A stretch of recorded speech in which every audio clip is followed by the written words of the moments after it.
Bismillahir Rahmanir Rahim. Assalamu alaikum wa rahmatullahi wa barakatuh. In the previous videos, we have discussed very briefly about the tradition of Azadari and how Azadari is something that has been promoted and promised by the Prophet to his daughter Hazrat Zahra salamullah alayha. In this video, we would like to discuss a tradition mentioned by Allamah Rizvi in his book, where Ibn Abbas is reported to have said that he was with Amir al-Mu'mineen Ali alayhi salam when they were departing for the Battle of Siffin. And I will read this out directly. He says, when we reached Nainawa and descended to the banks of the Furat, the Imam asked aloud, O Ibn Abbas, do you recognize this place? No, O Amir al-Mu'mineen, he said. Ibn Abbas said that he did not recognize this place. And of course, this place is where the event of Karbala was going to take place a few years later.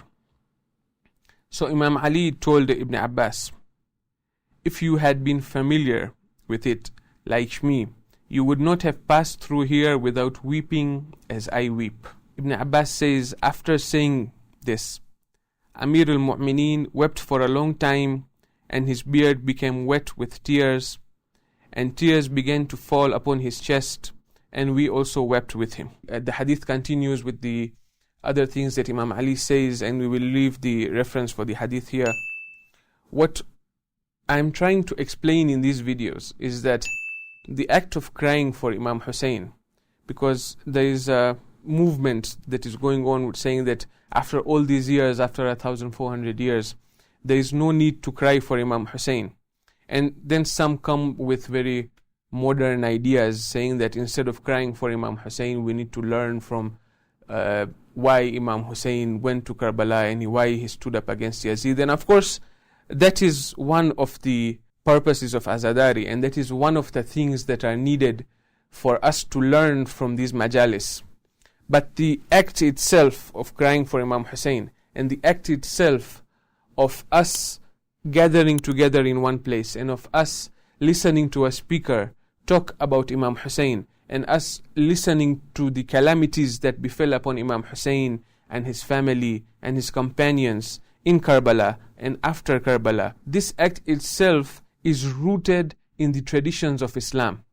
The Prophet cried for Imam Husayn, Imam Ali cried for Imam Husayn, Hazrat Zahra cried for Imam Husayn, and all the Imams after them have cried for Imam Husayn.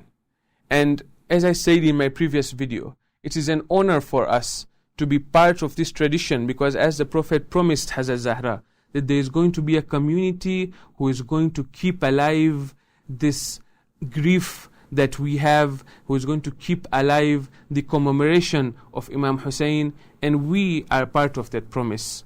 In this book that Allamah Rizvi has written, he has brought many narrations, and we will leave the references for all of them as I mention them one by one. The next narration that we have here is from Imam Ja'far as-Sadiq, where he asks Abu Harun to recite a marsiya, an elegy, to recite about Imam Husayn, and Abu Harun says that obeying the Imam's command, he recited the marsiya.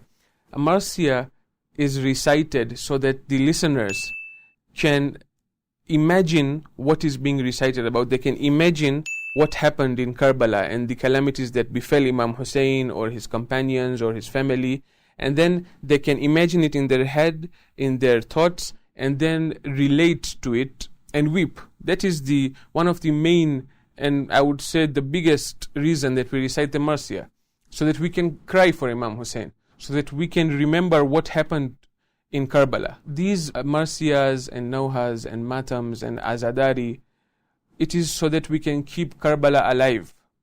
It is so that we can weep for Imam Husayn. Of course, we need to learn from what happened in Karbala. We need to learn from the stance that Imam Husayn took against oppression. We need to stand up against the Yazids of our time. All of that is in its place. But those so-called modern thinkers who now are saying that there is no need to cry for Imam Husayn after 1400 years, and instead we should have scholarly debates and discussions about what happened in Karbala, everything has its place.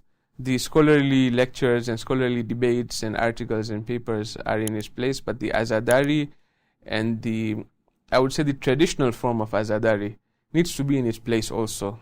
Wassalamu alaikum wa rahmatullahi wa barakatuh.